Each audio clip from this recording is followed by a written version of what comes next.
Hello everyone, special thank you to Reid in Sanford, North Carolina. This is WeDo2020.com. I am the optician behind the lens today. My name is Seymour Better, but call me Mo Better, because I'm have you seen Mo Better looking Mo Better, and show everyone else how I bring that loving feeling back to glasses and for people who love their teams. Now we're going to start off today. I'm going to go back to my roots. I'm going to do a full-scale video today. It should take about 30 minutes from start to finish. I'm going to show you how to cut a pair of lenses for a pair of Society 43 frames. I want to thank Reid for his continued support. He has gotten many glasses from me over the years, and this time he's starting off and getting my first pair of Society 43. These are officially licensed eyewear for collegiate sports. If you want just the frame, I'll have a link in the description below for going to Society 43 so you can buy them. We only offer they offer them with non-prescription lenses. I offer these with prescription lenses on the website. They sell for $99 complete with one free pair of clear single vision prescription lenses. Reid's going to get clear lenses with anti-glare. So let me go ahead and take these lenses out and we'll get started. We'll show you how to do everything. This is the tracer, blocker, and edger, and I'll explain what those do as they come. We're going to assign a barcode number to Reid. It is 6823, and then we're going to hit the start button. Everyone wants to know how the frame traces cuts for the right shape. This is why. Little stylus is going to pop up, go around, trace the inside bevel of the right side of the frame before doing the same thing on the left here at WeDo2020.com, where everyone loves a bargain and no one is disappointed with quality. After this finished tracing the left lens, we will enter the coordinates onto the screen up here.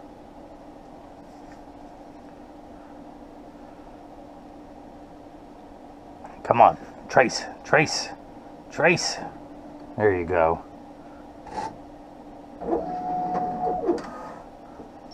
I can take this out now, it's no longer needed. Come on, screen, come on. Now that is the shape of the lens we'll be cutting. These are polycarbonate lenses. If they were plastic, high index plastic, or Trivex, I would select that, but we're going to stick with polycarbonate as my material of choice. We're going to cut these on the slow cycle. This is a metal Xyle bevel. If it were a string mount or flat for a drill mount frame, we would choose that. I'm going to move the bevel of the lens. I'm not going to polish the edge of the lens because it won't be seen in this frame. I'm not going to put a safety bevel on the front of the lens because it's not going to protrude from the frame, but I am going to put one on the back surface of the lens just in case any portion of the lens protrudes from the frame and comes in contact with the cheek. It'll be nice and smooth. We're going to go on to the next screen. I'm going to enter his pupillary distance, which is 31. The computer starts at 32.5, so I'm going to tap this minus button till we get to 31. I want to raise the optical center up 2 millimeters to 24.5. We can go ahead and get his lenses prep. The top line is the right lens, minus 50, minus 2 at 110. We're going to go around to minus 50.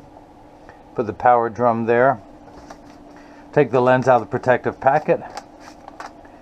Rotate the lens till the spherical component comes into view first. Put the lens stop down to hold it in place. And then I'm going to put 3 dots on the lenses. This is the right lens. I'm going to mark that R. Place that on the platform and do the same thing for the left. Minus 1, minus 1 and a quarter at 55. I'm going to turn the axis wheel to 55. Take the lens out of the packet. Put the power drum on minus 1. And I'll explain what all these numbers mean. So I'm going to check the spherical component first, which is the minus 1. We're going to check the astigmatism power. And did I just say I was going to explain all of that? Now this is the left lens. And if you guys missed any of that, let me recap. Oh, it's a bad joke, but you'll be telling it tomorrow. So I need 2 of these gray blocks, or as I call them, Jenny from the block. I need 2 adhesive stickers to go on there. The black side is the sticky side. We're going to stick this one onto the first one. Do the same thing for the second one. Pull the paper away to make the black side sticky. We're going to line up the magnet to make sure that it, that little silver button is a magnet. It's going to do its job twice today. The first time it's going to attach itself to a magnet there in the arm. And the reason why the 3 dots are on there, it tells me that the lens is oriented in there just perfectly. So we're going to get everything lined up. That black dot in the center is the optical center. The other 2 dots, make sure it's lined up there perfectly. Just make sure the lens is large enough to fit, and it is. The arm's going to come down, place the block onto the right lens. We're going to do the same thing now for the lens that ain't right, which will be played by the left lens today. I can identify with the not right lens since I ain't right either. Now, pupillary distance is 32 for the left eye. This has mirrored the right side, so 31, and the optical center height of 24.5 is moved over, but I need to hit the plus button twice to move it up to 32. And we're going to come over here, make sure the optical center is lined up perfectly.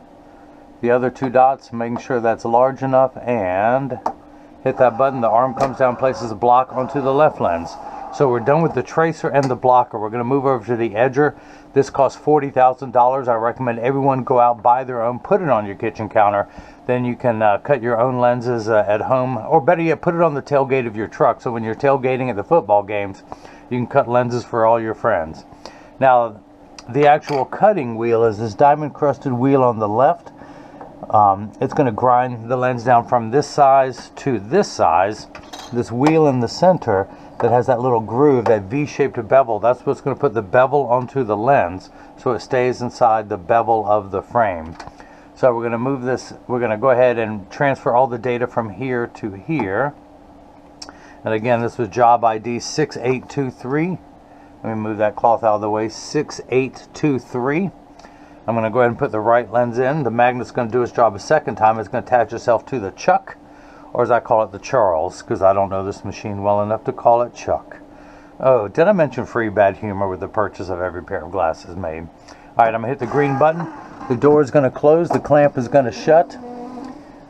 2 white styluses, well, formerly known as white styluses, will go around the first time tracing the shape of the lens to make sure it's large enough to fit into the frame.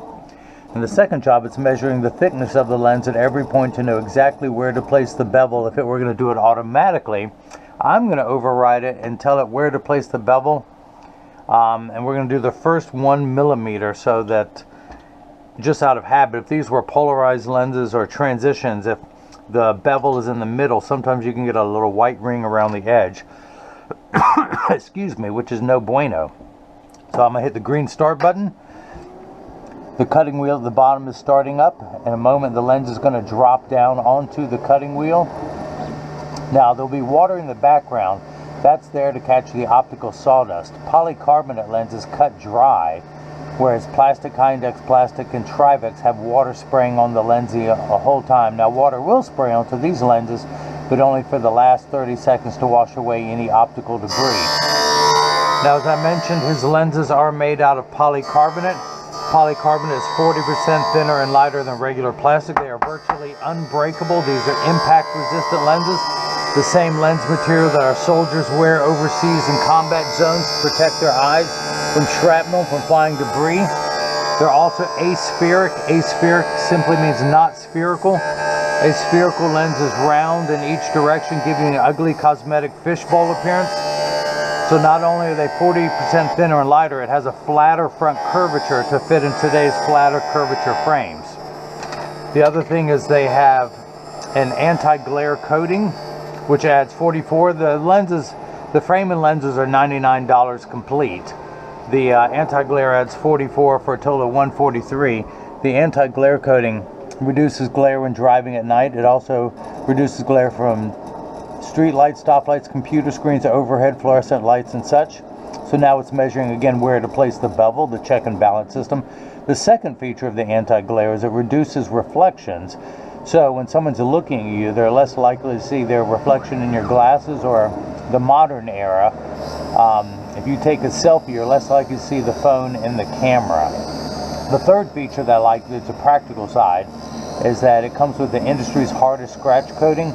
The machine that applies the anti-glare costs well over $1 million. It takes over 24 hours to vaporize 8 different coatings onto the lens. So because of the time and the expense, they put the industry's scratch coating on there to protect your time and investment. So water has begun spraying onto the lens, which means it's in the last part of the safety bevel cycle. Excuse me, the bevel cycle, the bevel. Now, in just a moment from the foreground, enter stage front. It's going to get the safety bevel. It's like a little grinding wheel on a Dremel tool that's just smoothing out the back surface of the lens. It is spinning very fast, and the friction from that is smoothing out the back surface, and we'll show you why in just a moment. Let me get the paper towel ready. Now I will open this door with my mind. Let me concentrate. I can do other things with my mind. I can melt ice with my mind. I just have to stare at it for a couple hours to get it to melt. Now, it's a weird, bizarre phenomenon that scientists have studied for years, and no one can figure out why I can make ice melt quicker in the summer than I can in the winter. If you think you know the answer, write it down on a $100 bill, mail it to me, and I'll read your answer on the air. You don't even have to include your name. I'll recognize your handwriting. So, again, we have the safety bevel on the back where we smoothed it out. To pop the lenses in, I'm going to tuck it in at the outside corner. Using my thumbs, push down the nose. It snaps right in. Let's go ahead and start cutting the left. Flip that over to L. Place the magnet into the Chuck, the Charles, the Chucky baby, or today I'm going to call it the Reid. Hit the green start button. Again, the door closes, the clamp shuts. The lens will be traced by 2 white styluses, making sure that it's large enough to fit into the frame on the first go around. And you can see as it's tracing the shape of the left side. And again, measuring the thickness to know where to place the bevel. But look at that, you got no edge thickness, Reid. You got none. You got nada. And that's why I like polycarbonate as my material of choice, because it is so thin. Now, actually I'm going to do one thing. Hang on. I want to check something here.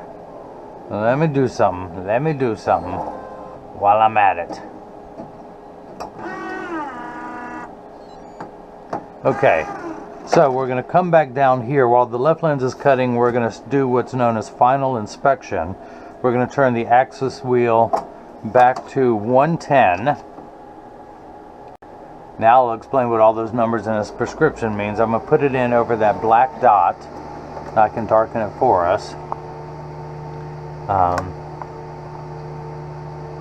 So his prescription reads -50, -2 at 110. Hopefully my flashlight's working well enough. Halfway between 0 and 1 is -50. Now, the unit of measurement we use in the optical world is called a diopter, spelled D-I-O-P-T-E-R. It starts at 0, which we in the industry call Plano, which people in Texas call a city, but Plano means no power. So Reid has 2 steps of nearsighted correction. So with his glasses off, everything is 2 sizes too large. He's on the second rung of a ladder. So his lenses will minify what he's looking down to 2 steps. Now he has an additional 2 full diopters of astigmatism. So another 8 steps, making a total of 10. So he has 0.50 this way, he has another 2 full diopters this way, and it's how they line up to make everything nice and crisp. Uncorrected astigmatism makes 6s and 8s look alike, or the letters P and F. So think of it as the fine-tune knob. We turn that fine-tune knob to 110. Let's go ahead and check the power of and we are getting -250, exactly halfway between 2 and 3. Now, if all goes well with the left lens, we'll end up with 2 1/4. You add those 2 numbers together. Let's go ahead and make sure everything is lined up. I'll dot up his PD again, just so that we can see that and measure that a little bit later. And I went 2.5 millimeters above the center of the lens. So it's going onto the bevel wheel, getting the V-shaped bevel, the knife-like edge, if you will. Now, his lens is going to be so sharp, knife-like, dull knife-like myself, that it will be able to cut through tissue, providing that you soak the tissue in a bucket of water overnight, and then take it out. You may be able to cut through the tissue if using all your might.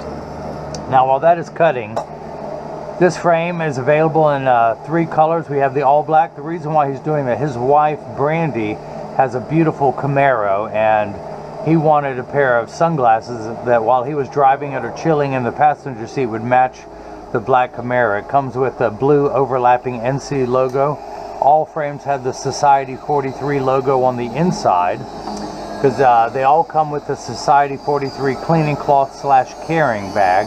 Society 43 is the official licensed company that provides these. It also comes with a powder blue front with white temples, Carolina blue temples with the white front. I'll be getting this one. Yes, I'm sure I'm alienating people.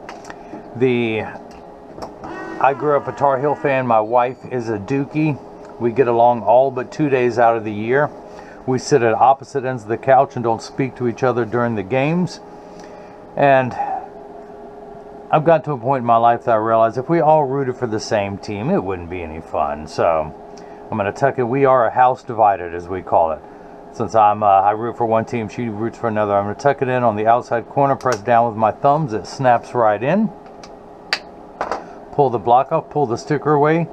Use my hand-approved drying method, throw that in. Add to my sticker collection. I think for those of you who are just finding me, I've made a few pair of glasses over the year. I've made tens of thousands of pairs of glasses for people in my community, and now I can make them for you. So we're going to do the final inspection for the left lens, 55. We're going to turn it there, put it in over that black dot, read the power, and we are getting, hang on, I think I overshot it. There it is, nice and crisp. We're getting -1, exactly halfway between 0 and 2. I'm going to check the astigmatism correction, and we end up at -2¼ 1 tick mark away from 2, going towards 3. So his pupillary distance, 31 for the right eye, 32 for the left, is a total of 63. I'm going to turn the card around so you can see. Put the PD stick against one dot and we hold it up to the other. We're getting 63 millimeters, so that is cut perfectly. The last measurement, 24.5. So that, just like the crosshairs of a scope, I measure horizontally and vertically. I've just measured the horizontal. I'm going to measure the vertical, and that's at 24.5. Let me show you this. And it's not to where the bottom of the lens is that you see. It actually goes halfway into the frame. So we're at 24.5, which is halfway through the frame. The last part is just getting them cleaned up and put into standard alignment. Now, there's free shipping anywhere in the US, but when you get these in the mail, I'm going to get this in standard alignment, but when you get these in the mail, they may sit one side higher than the other. That's because 80% of people have one ear that is higher than the other, and I'm no exception. I'm part of that. So let me put these down, press down there. They both touch together. Do the same thing for this one. That's it. Make sure the tension is the same on both temples. Now, when you remove this, I have to include this since these are an officially licensed product. But when you get home and you take these off, just use some Dove Dawn Palmolive, some soapy water with a paper towel, and just wipe this off. That'll get any adhesive off of there. Do us a favor, leave a comment and tell us what university to do next. Society 43 has over 50 major universities. It's going to take us some time to get them all on the website. So just let us know. Reid, I told him, he's an old friend of mine, and I told him what I was doing. He definitely jumped in and wanted a pair, so we're going to start with these on the website. And again, you can get them in 3 colors: white with the Carolina blue temples, Carolina blue front with the white temples. Now, I can do the mirrored lenses if you want. This is the strong blue. There's a matte silver, shiny silver, matte gold, shiny gold, matte blue, strong blue, cool blue, 1 green and 1 red. But I can do that color blue or any other color that you want in these. This has the shiny silver in there, so I can match that front should you want that. We can do tinted, we can do polarized, we can do the line style bifocal, we can do the invisible bifocal that I wear. Again, I'm not going to say all my lenses come from Zeiss. I do offer Essilor. My lab equipment is that. So, but we're very strong with Zeiss, so that's why you're going to get a Zeiss cleaning cloth with every purchase. And that is it. If you have any questions, go to the contact us page on the website. You can email us directly at rx@wedo2020.com. Follow us on Facebook, rxwedo2020. Instagram, a little bit different, at we.do2020. Of course, if you have any questions, you can call me, Seymour Better, at 844-780-2020. Feel free to leave a question or comment in the comment section below. Subscribe to our YouTube channel if you haven't done it already, so you'll get notified every time there's a new frame and lens combination. But that is it. Again, don't forget to comment on what university to put on the website next. If you want to make a purchase, we can do it. Again, it's $99 for one pair of single vision lenses like Reid has. It's $149 for the line style bifocal. It's $199 for the Zeiss Light D progressive lens. So again, any option, the anti-glare, we do the Zeiss Photo Fusion, which are the self-tinting gray, brown, green, or blue. Again, we can do polarized gray, brown, or green, the Ray-Ban green, and then put any, you don't have to, but you can go the extra mile and get a mirror coating for $100, and that comes with its own back surface anti-glare coating. So Reid and Sanford, thanks for watching. By the way, anyone else who wants these, again, I'll have a link in the description below where you can buy just the frame without prescription lenses directly from Society 43. If you want these, I'll have a link in the description below if you want this pair with prescription lenses. So Reid and Sanford, thank you for the purchase of the Society 43 University of North Carolina Tarheels in black with the overlapping NC and Carolina blue. And now hopefully everyone else has gotten a chance to see how I bring that loving feeling back to glasses and for people who love their teams. Oh, wait. Let me just show you what these look like while you're on. And then, so now you can see, sorry about that. But on the whole 30 minutes time, I forgot to model the glasses for you. So that's what they're going to look like. So again, thanks for watching. Click on the link below to go to the website. And now you got a chance to see how I bring that loving feeling back to glasses for people who love their teams. Thank you.